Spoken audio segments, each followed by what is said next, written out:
The other thing that we would need to deal with is the fact that some people may not want to come back to work. They're happy getting unemployment benefits with this overlay on top. Some people are actually making more money staying home than they will make if they go back to work. So anybody reopening the doors is going to have to deal with those two things. That's going to be an issue. So with those two things in mind, what I would like to do is just lay out the case study. I'm not going to mention the name of this company, but I'll give you a general description of this company. It is a distributor of its own products. All of its products are made overseas, and so come into the United States and come to their facility in the Inland Empire, where warehoused and then shipped off to major customers around the country. They have 200 workers, and they have a beautiful and huge facility. So they were off voluntarily for 5 weeks. They closed the doors, sent everybody home, paid people to stay home, and did that until it became obvious that that was unsustainable. They also were told by the county of San Bernardino, well, you can stay open. Unfortunately, the county told them that at the same time that Governor Newsom's order came out that identified essential categories of the economic sector that were allowed to stay open, and this company wasn't on it. We were trying to shoehorn the fact that as a distributor, it was regularly receiving loads from truckers who were picking up these goods at port. The truckers were essential and had to continue working. Warehousing was considered essential, but it was vague. So we were fashioning a way of just describing ourselves as a warehouse, because the truckers were still delivering, and they're not going to leave a trailer there indefinitely, so it would have to be unloaded. So there was some legal basis for it. Then I ran it by Cindy Flynn. I know a lot of you know Cindy. You know, here, read the order. Do you think we're essential? She says, yeah, no. What do you think of my argument? Not much. Unfortunately, we were within 2 hours of having Cindy furlough everybody. Within 2 hours, when we got the update from the governor's office revising the shutdown order, where a company like this would be allowed to continue to operate. So we then created a staggered schedule, half the workforce at a time on alternate days. Only, really maybe a dozen key people are there every day, basically senior management. It's a big enough place, so separating people out was going to slow down some work, but it wasn't going to stop work. And everybody's still receiving their full pay, even though essentially they're doing half work. One of the things that may change in that regard is going to multiple shifts and then get a full day's work out of everybody every day, but still keeping distancing. We take their temperature at the front door before they clock in. They are required to report if they have any symptoms, in which case they may simply be told to go home. They are given at company expense an N95 mask, which we're going to shift to a KN95 mask, which will be perfectly acceptable in non-medical situations. They're given gloves. The company installed hand sanitizer stations all over the place, and is spraying down at the end of the shift in the evening. The janitorial crew is spraying a decontaminant that is environmentally very, very safe. So these are things that I think will all become part of the new normal as companies large and small return to work. Obviously, there will be significant differences in terms of how some of these things are accomplished, and how expensive some of these things will be depending on the type of company, the size of the facilities, the number of employees, and so on. But that's been the experience. They've been now open and operating for 2 weeks. We have not had any incidents. Now, for comparison purposes, another company, a client of mine, was essential from the get-go and remained open. And another good-sized company, so good-sized workplace, and an HR person who really knows what she's doing. Interestingly, they pretty much came to the same conclusion and adopted most of those same things that I've just described, and have been operating with these changes in effect for the last 6 weeks. So I think, you know, small sample size to be sure, but I think it's kind of telling that they both ended up doing essentially the same thing. Thank you for both of those examples. You know, it's interesting because I spend a lot of time in the info online space, just the type of business I'm in and who many of my colleagues are. And so a tremendous amount of the conversation has been about how to take your business online. But the reality is it's only a small percentage of business in America that can, quote, go online. It may be making a lot of news in the airwaves, but as you were just describing, these are businesses that must have humans show up in order to get the work done. And so I know Jeff has got a great question for you. Jeff, why don't you go ahead and unmute yourself and bring that question in. John, so I've got clients in the property and casualty space, and some of them, I don't know that they're essential, but they're up and operating. I don't want to tell them whether or not they're essential. I'm wondering if you have any idea what the penalty or fines are for operating when you're deemed to be non-essential. The fact of the matter is we don't know. Yeah. Okay. The order was issued, of course, in a time of perceived great crisis. And so there was a lot of ambiguity in the first order. There have been a couple of subsequent amendments cleaning up some of those ambiguities. The theory about enforcement is that it can be enforced at the state and the local level. So to give you an example, after this one company got back to work, it got a cease and desist order from the county, from the very office that said, oh, you guys are essential, you can continue to operate. Okay. And we cleaned that up in 15 minutes. I said, now I don't need to be on the phone. Call the person that you talk to first, show them the amended order from the governor that clearly shows that you're part of this now, and this should just go away, and it did. Okay. But we're seeing examples in the news of stupid enforcement. You know, the Coast Guard, you know, citing a guy for, you know, paddle boarding. There's nobody else around him. A father arrested in front of his wife and 2 kids for playing together in a park. Okay. So we have to expect that there'll be some stupid stuff. Okay, but penalty-wise, there's just no idea as to what's going on. Okay. No, and I expect that, except in egregious examples of violations where you could clearly point to putting people seriously at risk, I just don't think there's going to be a lot of enforcement. I could be wrong about that, you know, but I think we're going to be so relieved when the worst of this is over that I would hope that the let's wreak justice and vengeance and be punitive on those who may have violated some of this will pass. Okay. Because there's a natural tendency, there's a tension here in the law between how far can you go with an emergency order and, you know, violating the constitutional rights, you know, of freedom of assembly and things like that. And we're already seeing protests. A couple of significant lawsuits have been filed to challenge the overbroadness of some of these lockdown orders. There's no question these lockdown orders are legal. The governors have very broad police powers in time of emergency. But how far can they go?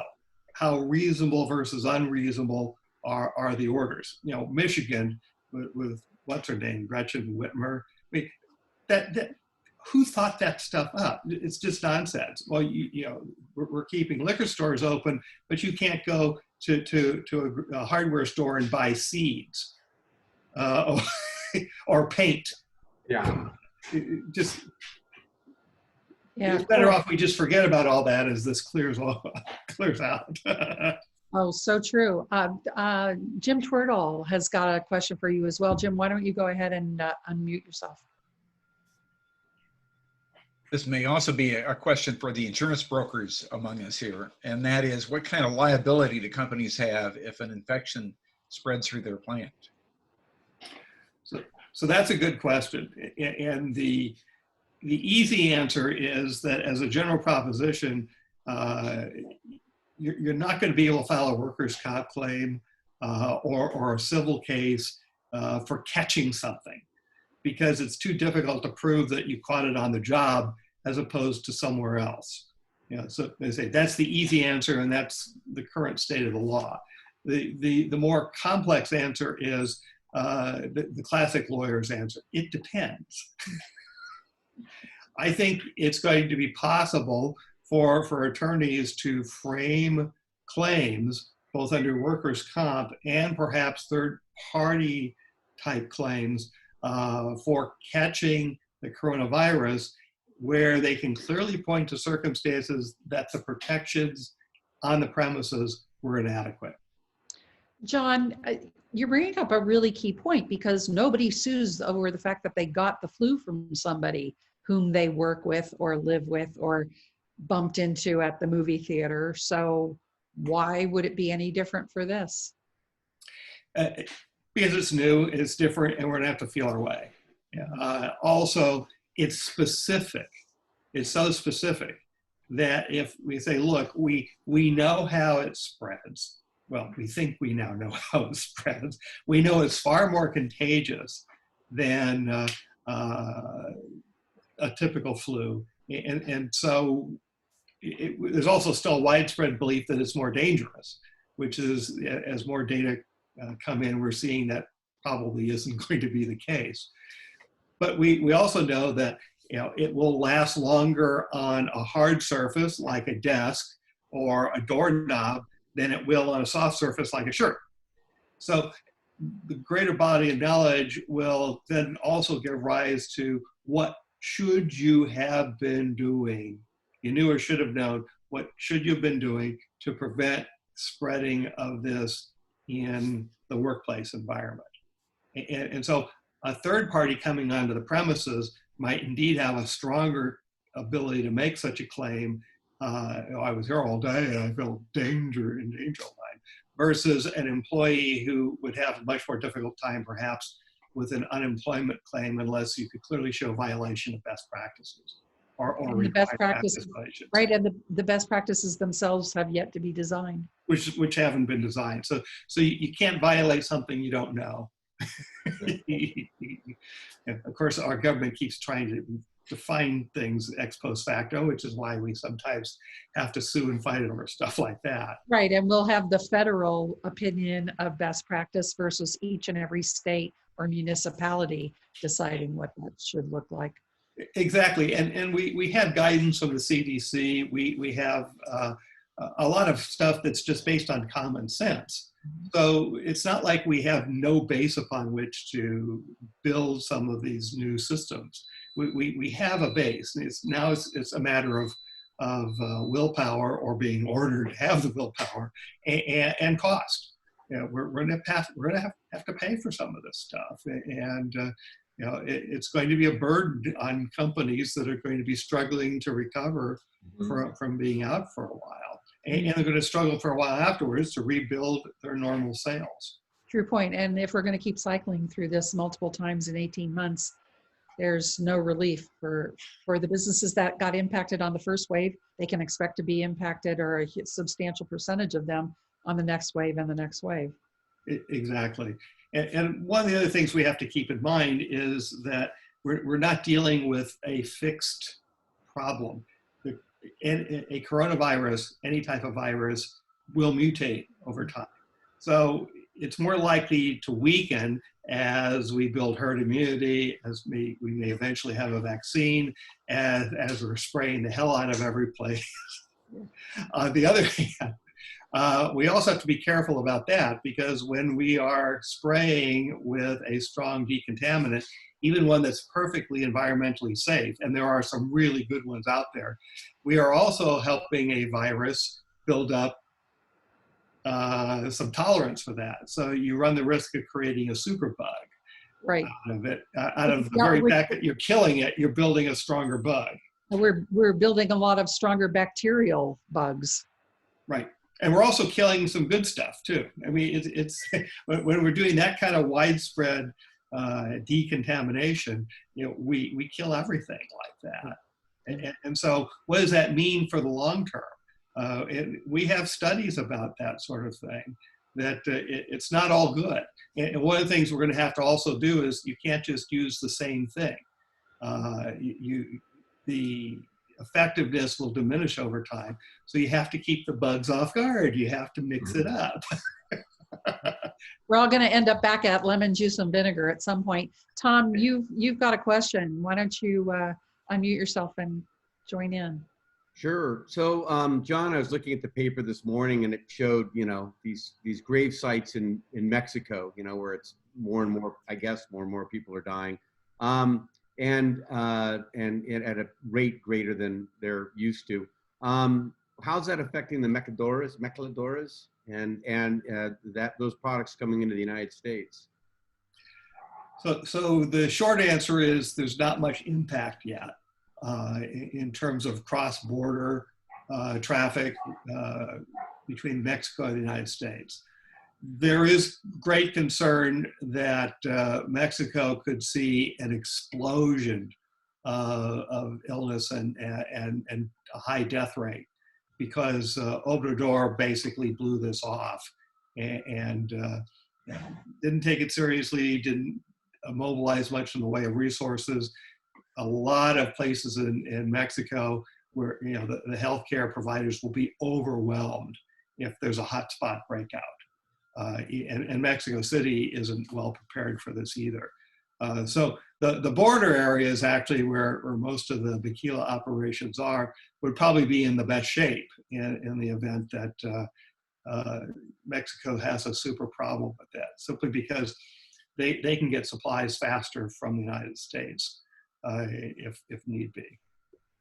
And a follow-up, I know you're kind of like to track China and manufacturing and everything there, and it's hard to, you know, they don't always seem to be telling the truth. Do you have a feel for what's happening in China now? The Chinese lie even when the truth serves them well. It's just ingrained. And I love the Chinese as a people, but they have a horrific government. It is crony capitalism writ large, and their natural tendency is to cover everything up. So we still don't know what actually happened in China. We don't know the full extent of the spread of the virus. There's a lot of speculation that this was manufactured. That's been pretty thoroughly debunked. We don't know whether it did escape from a lab or whether it developed in the wet market, which is the official story. We still don't know which one of those is true. We also don't know the extent to which it really spread to some of the other major cities, given that Wuhan was not locked down for weeks when it was spreading rapidly. And so it is really ridiculous to believe that Wuhan exported coronavirus to the rest of the world, but not to Beijing or Shanghai. So we don't know yet. We know that China's economy has taken a huge hit, that most companies are not fully back to work because a lot of the workers that the Chinese call migrant workers were not, so Red China, I don't know what happened to Can you still hear me? Yes, we can. I don't know what happened to my picture. Yeah, you have a beautiful red screen, so clearly the Chinese heard you and are taking revenge. Yeah, that's right. Ugh, I'm making faces, but you can't see me. So it's going to be a tough slog, I think, for China to recover from some of this. Try turning the video off and then back on again. Why don't you? Let's see if that, there's a hiccup there. There we go. Yay. A solution. Yes.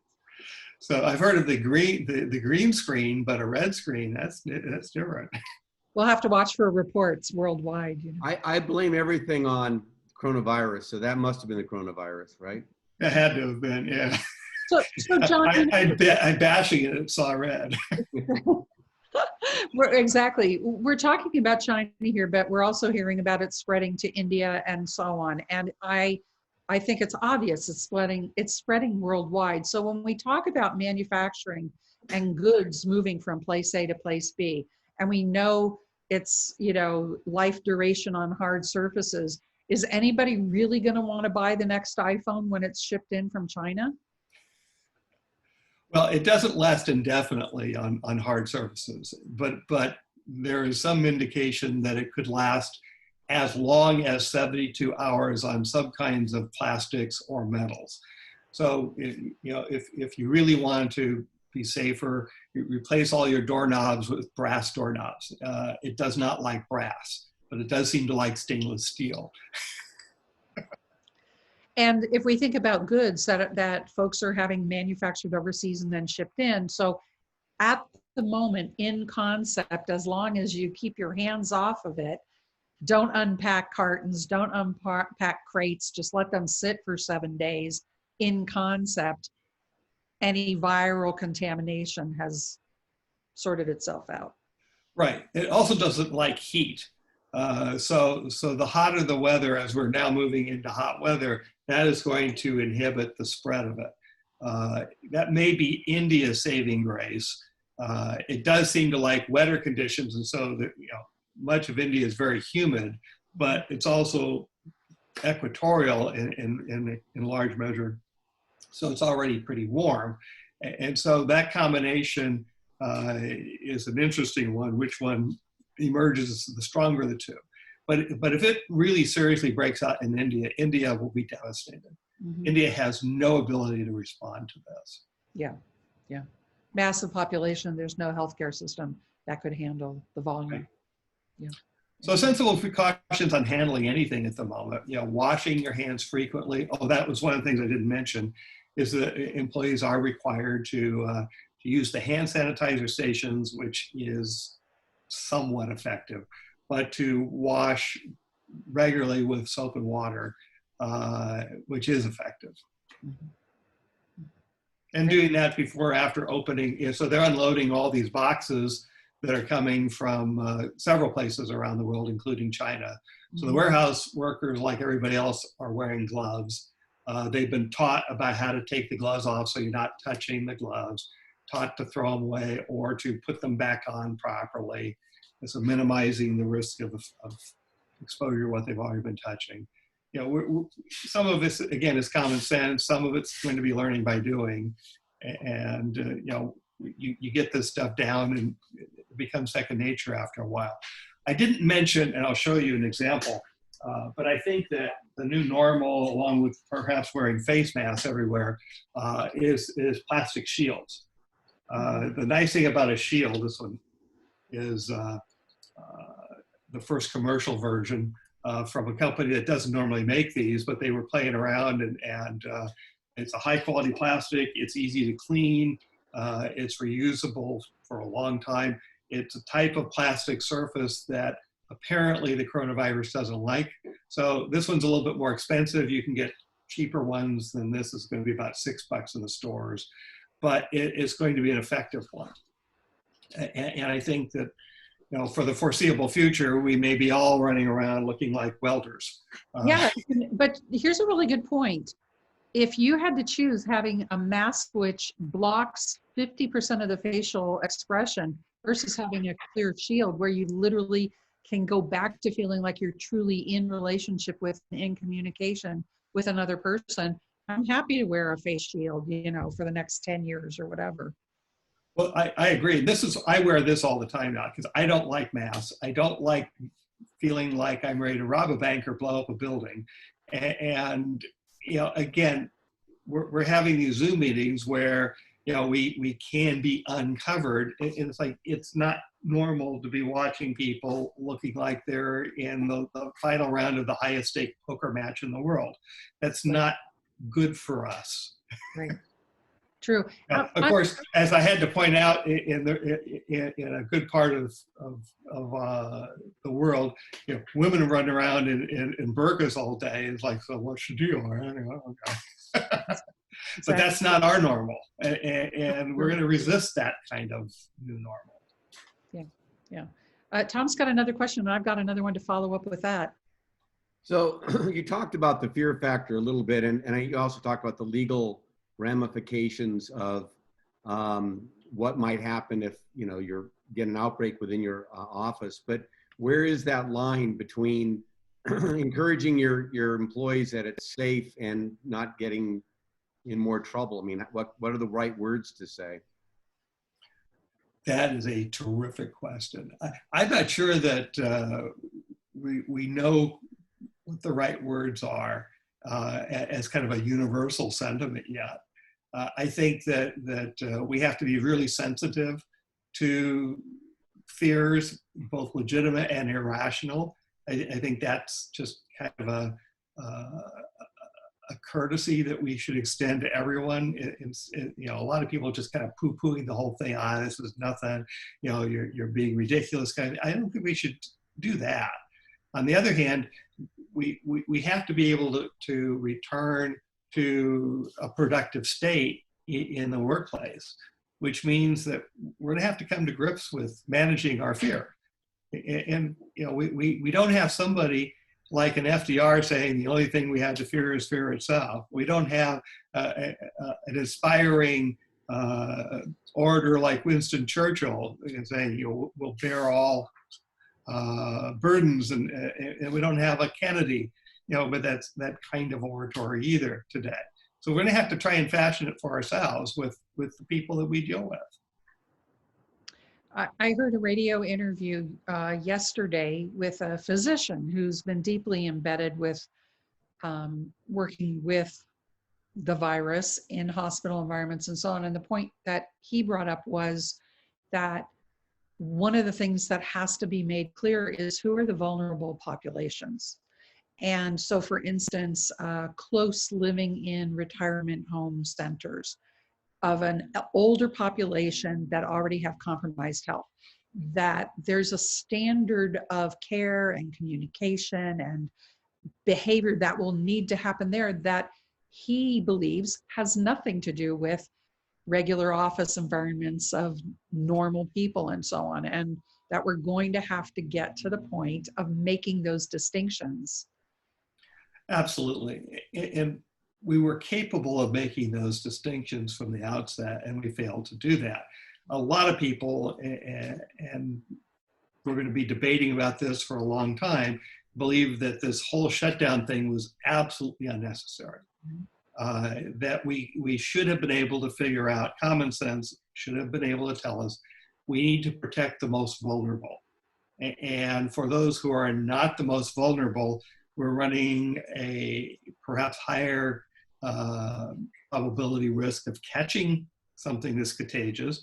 But for most people, as we've seen now with data around the world, most people get through this with mild or no symptoms.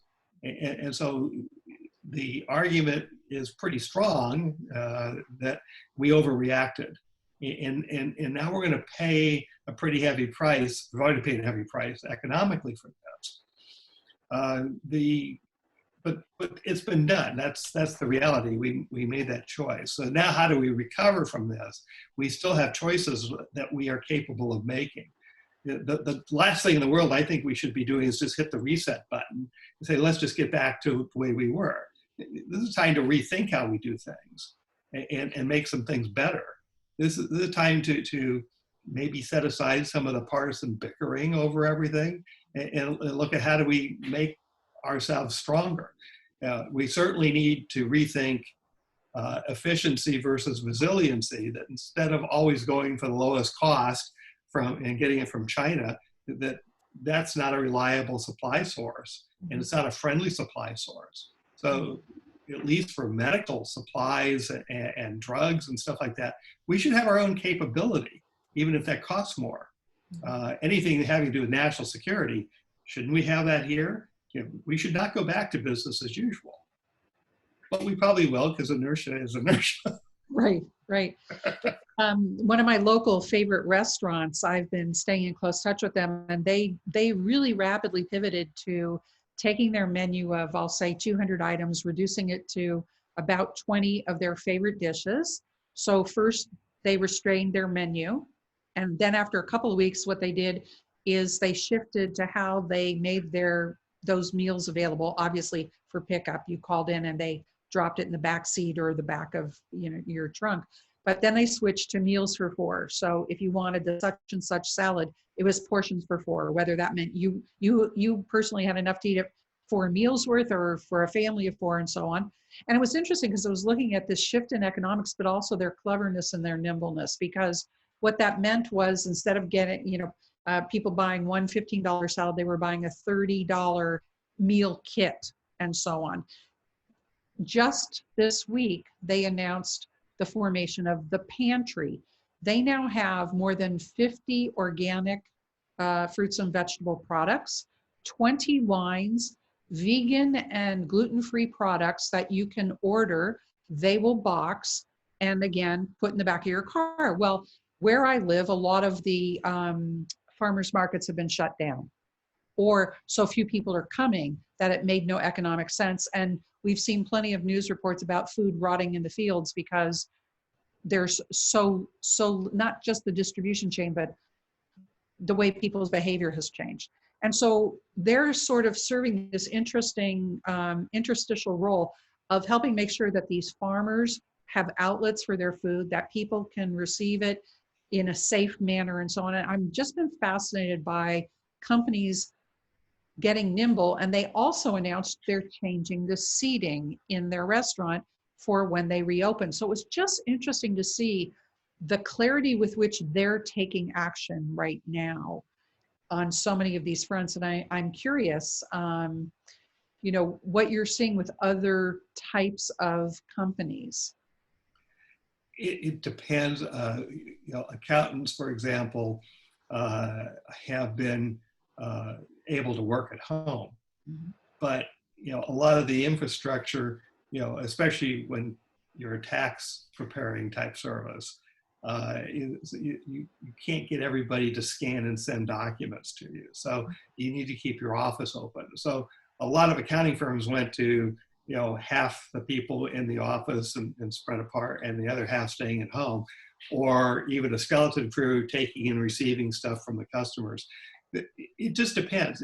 Restaurants are going to have a hard time being profitable if half their tables have to stay empty. So how do you redefine that in a way that's going to work? Some of these restaurants aren't going to come back. They will just not be able to come back. So the service providers, especially where it depends on labor force being in place and you have a relatively restricted space, they're going to have the hardest time of it. Professionals have the easiest time of it because we can use technology for the delivery of so much of what we do. I can be on a mountaintop somewhere as long as I've got coverage, or I get a satellite phone so I can link to the rest of the world. I got a laptop, I got my phone, I can work.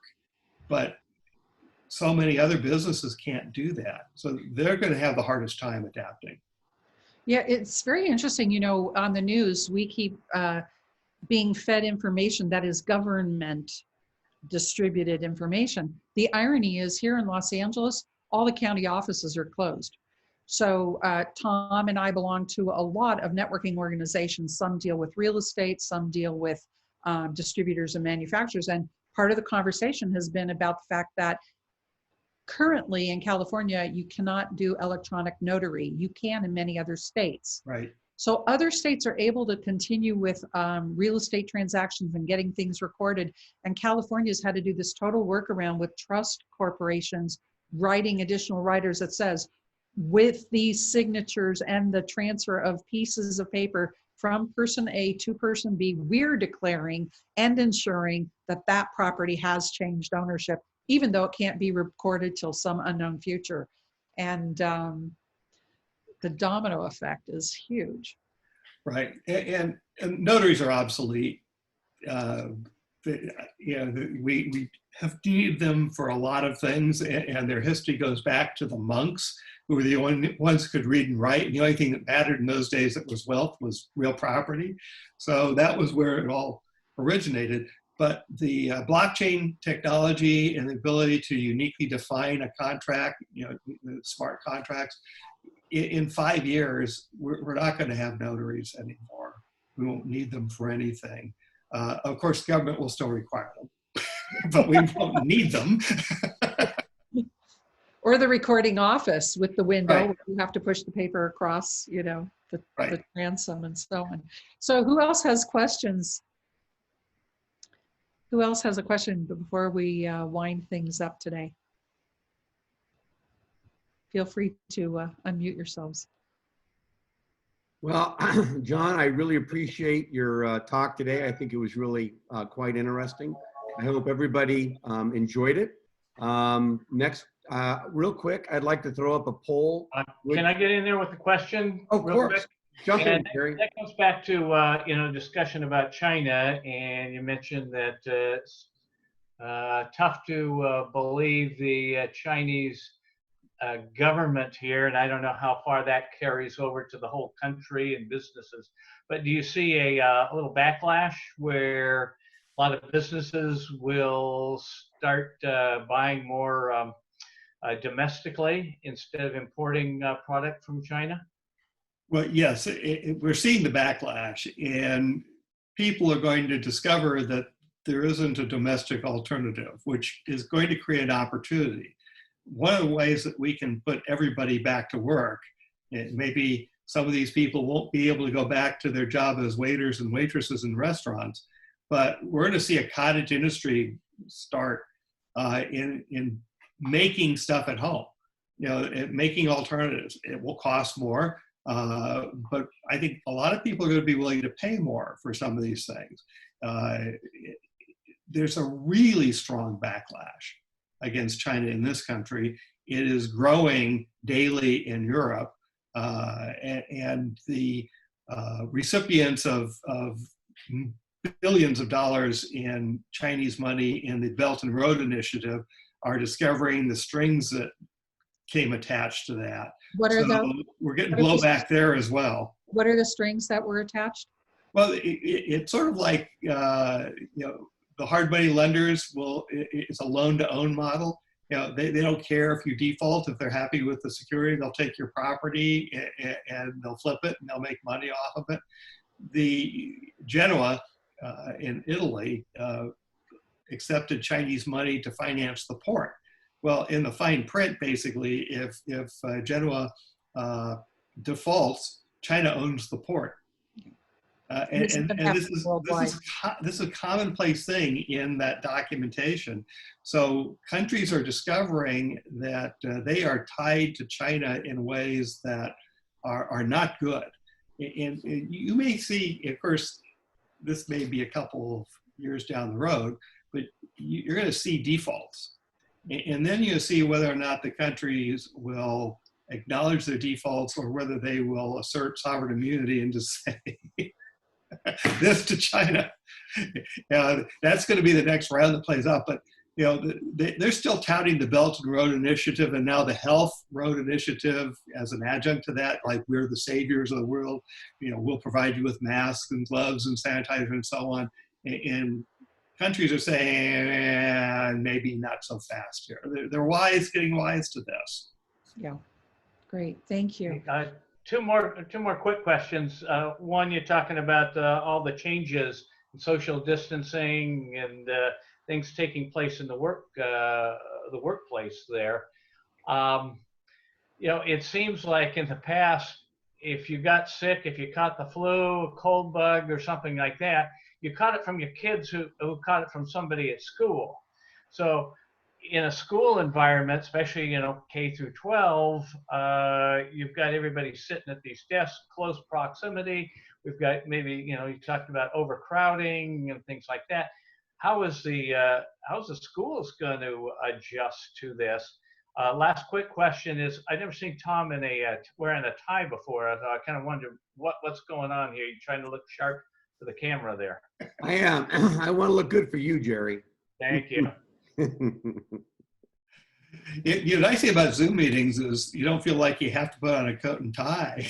It always seems that's way overkill. Well, in my life, my wife doesn't think I really work. So if I put on the tie, she thinks I'm working. So it really is for marital bliss. I'm just trying to figure out who you really were there. Yeah. There you go. To go back to your education question, kids get sick. They've always gotten sick. They're going to keep getting sick. We need to put them back in their chairs. they need to be educated. Yeah. Wonderful. Right, Any great. final questions from anyone? If not, Tom, back to you. All right. Well, thank you very much for coming to the episode 2, season 1 of Next Gen Day 91. I really appreciate your attendance and hope to see you again next week. We did a poll on what we're going to be talking about. I've got to kind of digest it since we got everybody voting for one. Nobody. So you will be seeing on Monday what next week's meeting will be. Again, same time, same place. So thanks everybody for coming. Thanks, Tom. Appreciate it.